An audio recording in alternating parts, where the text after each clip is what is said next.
오디션만 무려 500번을 봅니다. 500번이요? 네, 500번의 거절이죠.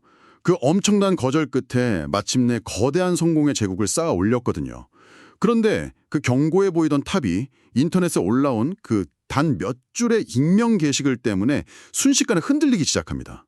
청취자님, 한번 상상해 보시죠. 이 극적인 데뷔가 도대체 어떻게 현실에서 일어날 수 있었을까요? 참 아이러니한 상황이죠. 맞습니다. 오늘 우리가 깊게 파고들 출처 자료는 유튜브 채널 스타팩트에서 다룬 한 배우의 이야기입니다. 제목부터가 꽤 강렬한데요. 차세대 괴물인가 학폭 악마인가 500번의 가면이 벗겨진 잔혹한 실체, 조병규 아무도 감히 말하지 못한 6가지 진실이라는 영상의 대본입니다. 제목이 아주 직설적이네요. 네, 그래서 오늘 우리의 미션은 단순한 연예계 가십을 가볍게 훑어보는 게 아닙니다.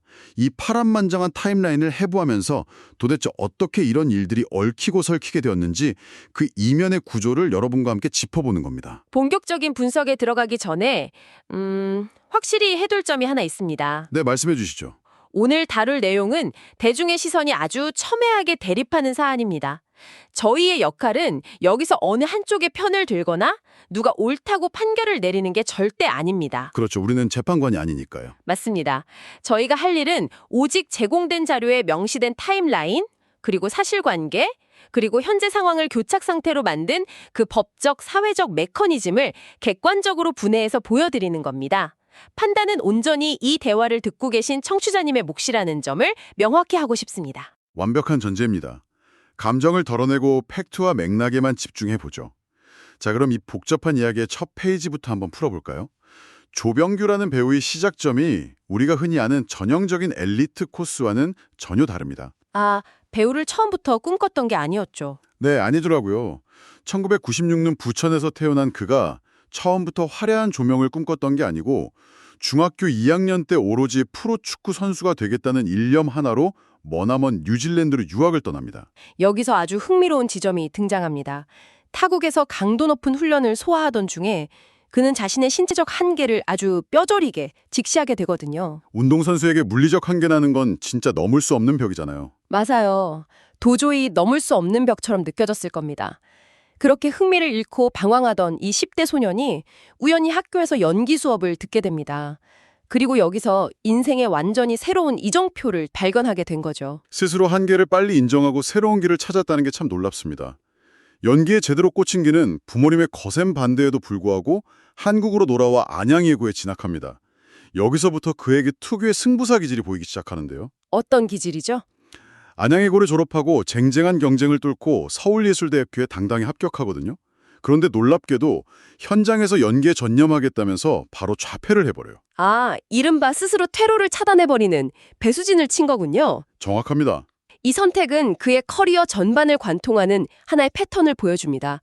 적당히 타협하기보다는 극단적일 만큼 자신을 몰아붙이는 성향 말이죠. 학교라는 안전망을 걷어차버린 이 결단력은 훗날 그를 데뷔적인 후아유 학교 2015로 이끄는 강력한 원동력이 되지만 동시에 그를 끝없는 오디션의 늪으로 밀어넣기도 합니다. 무려 500번의 오디션을 봤다고 해요. 500번이요? 대단하네요. 숫자 500이라는 게 말로는 쉽지. 일주일에 한 번씩 본다고 쳐도 거의 10년에 가까운 시간 동안 끊임없이 당신은 안 됩니다 라는 걸 거절을 당했다는 뜻이잖아요. 청취자님, 이 500번의 거절을 당한다는 건 과연 어떤 기분일지 한번 상상해 보세요. 정말 멘털이 무너지기 쉬운 상황이죠. 맞아요. 그 수많은 거절을 견뎌내고 결국 70여 편의 배역을 따냈다는 건 한국 엔터테인먼트 산업의 그 지독한 구조 속에서 그가 얼마나 악착같이 살아남았는지를 보여줍니다. 그 500번의 낙방 속에서 버틸 수 있었던 핵심은 결국 간절함이었습니다. 출처 자료를 보면요. 그는 오디션 합격 여부와 상관없이 감독들 앞에서 자신이 준비한 모든 것을 후회 없이 쏟아내는 아주 당돌한 태도를 보였다고 합니다. 게다가 데뷔 이후에도 매년 10편 이상의 작품을 소화하는 엄청난 다작 행보를 보였잖아요. 네, 쉬지 않고 일했죠. 연기 욕심도 있었겠지만 잔류에 등장하는 그의 고백이 꽤 묵직하게 다가옵니다. 잠시라도 쉬면 이 치열한 경쟁 시장에서 되퇴될지도 모른다는 절박한 불안감 때문이었다고 해요. 바로 그 지독한 성실함과 쉼없이 달린 시간들이 응축되어서 2018년 드라마 스카이캐슬이라는 메가 히트작과 만나려 폭발적인 시너지를 냅니다. 작품의 대대적인 흥행은 그의 활동 영역을 단숨에 넓혀놓았고 단순히 연기 잘하는 조연을 넘어서 예능 블루칩으로 떠오르는 결정적 계기가 되죠. 그 예능에서의 활약이 대중의 인식을 완전히 바꿔놓았습니다. 특히 나 혼자 산다에 나와서 보여준 그 수염 왁싱, 제모 에피소드를 빼놓을 수가 없어요. 아, 그 장면 정말 화제였죠. 고통스러워하면서 수염을 뽑는 그 지극히 현실적이고 망가진 모습이 엄청난 인기를 끌었잖아요. 이른바 왁싱 제모 논란이라는 유쾌한 밈까지 생겨났을 정도니까요. 배우로서의 신비주의를 벗어던지고 진짜 날것의 모습을 보여준 게 대중에게는 엄청난 매력으로 다가갔던 겁니다. 친근함을 무기로 삼은 거네요. 네, 그 기세를 몰아서 유재석 씨의 신임을 얻고 놀면 뭐하니에도 출연하더니 2021년 3월에는 해피투게더 시즌5의 MC 자리까지 꿰차는 전성기를 맞이합니다. 자, 여기서 주목해야 할 아주 흥미로운 부분이 있습니다. 어떤 거죠? 바로 이 시기에 발생한 두 가지 열애 이슈입니다. 첫 번째는 스카이캐슬 동료였던 김보라 씨와의 공개 열애입니다. 2019년 초부터 2020년 중반까지 약 1년 6개월간 이어졌죠. 네, 당시 두 사람의 만남과 결별 모두 엄청난 기사화가 됐었죠. 그리고 두 번째는 극중 쌍둥이 형제였던 김동희 씨와의 지나치게 친밀해서 불거진 동성 열애 의혹 해프닝입니다. 아, 맞아요. 두 사람이 너무 붙어 다닌다고 그런 황당한 루머가 돌았었죠. 결국 예능에서 직접 해명까지 했잖아요. 제가 이 부분을 굳이 짚고 넘어가는 이유가 있습니다.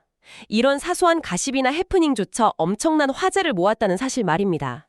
이는 당시 조병규의 사소한 몸짓 하나하나가 대중에게 얼마나 큰 파급력을 가졌는지 보여주는 결정적 지표입니다. 아, 그만큼 그가 대중의 관심 한가운데 있었다는 증거군요. 정확합니다. 그가 완벽한 대세로 자리 잡았음을 보여주는 현상이었죠. 모든 스포트라이트가 그를 향해 있던 찬란했던 순간이네요.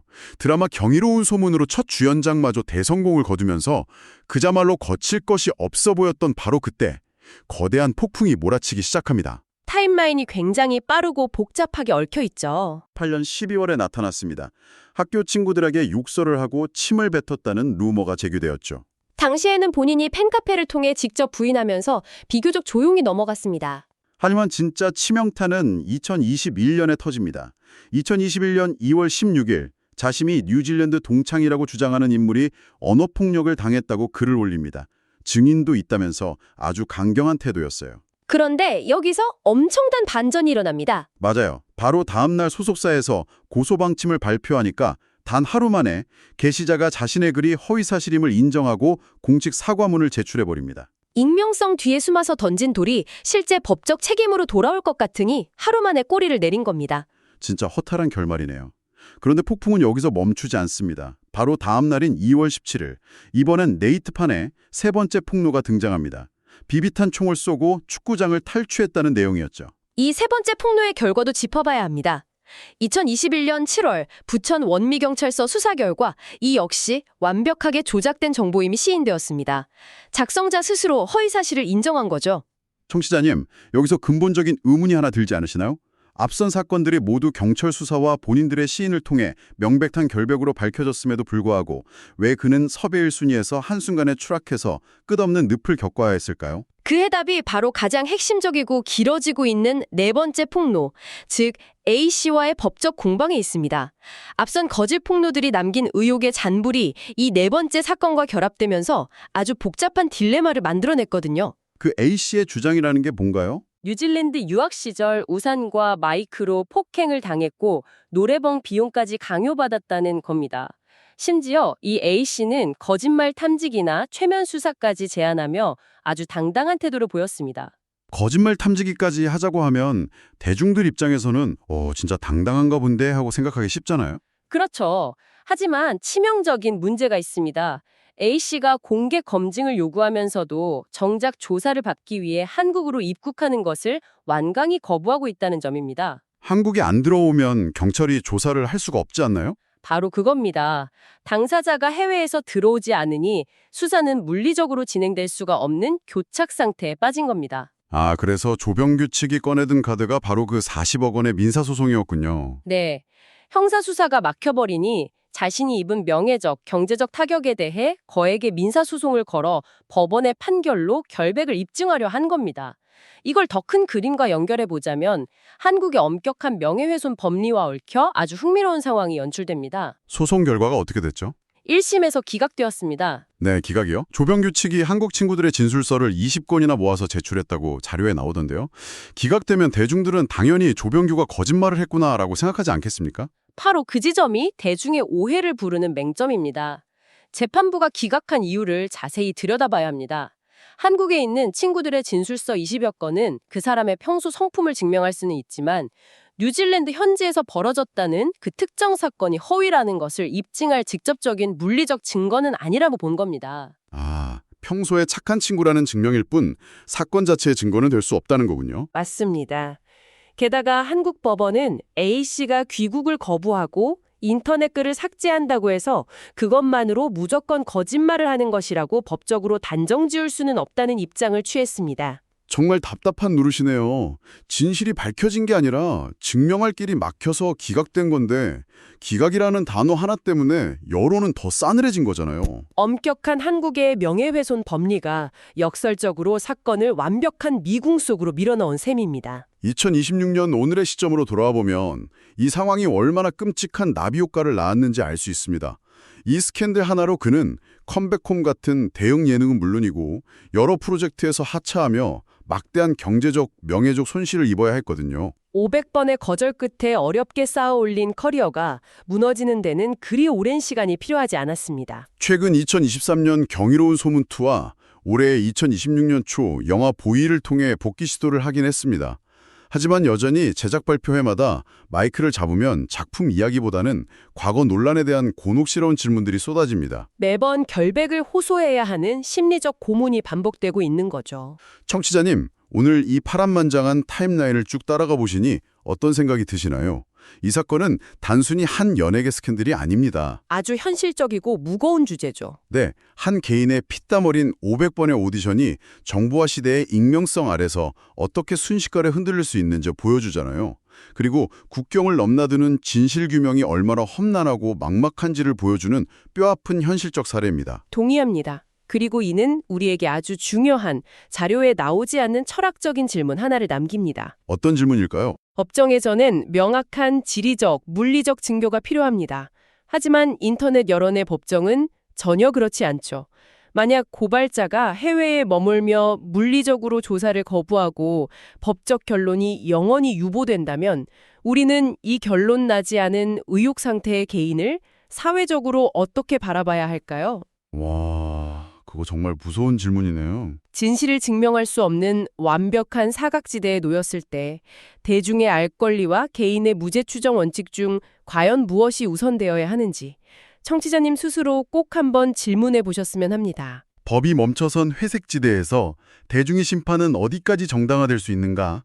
정말 여운이 길게 남는 화두입니다.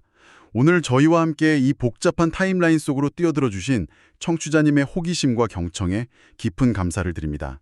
저희는 다음번에도 여러분의 지적 갈증을 시원하게 해소해줄 새로운 심층 탐구로 돌아오겠습니다. 늘 깨어있는 시선으로 질문을 던지는 하루 보내시길 바랍니다. 고맙습니다.